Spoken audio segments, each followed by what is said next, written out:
Demos un aviso a los diferentes servicios para la plataforma de datos de Azure. Y antes de dar esta revisión, pues vale la pena empezar a entender una gran diferencia que debemos tener en cuenta al momento de hablar de datos.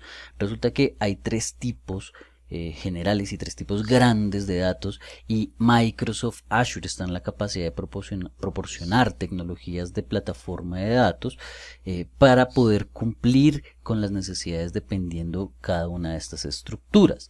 La primer fuente o el primer tipo son los datos estructurados o que tienen una estructura como tal, que básicamente tiene un esquema, y dicho esquema es una estructura que tiene filas y columnas.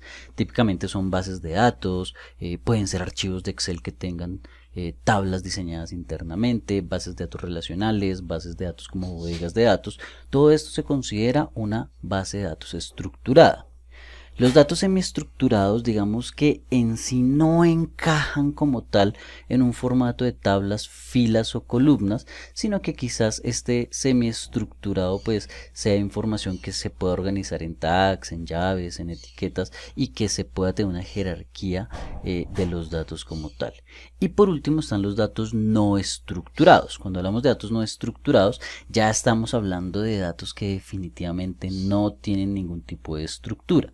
Son fuentes que se conocen como bases de datos NoSQL, como tal, que no cuentan con una estructura definida y que podemos clasificarlos como, por ejemplo, almacenes o bases de fuentes de datos valor clave, bases de datos que almacenen documentos, bases de datos para gráficos o bases de datos columnares, que es otro tipo de fuente no estructurada que podríamos manejar.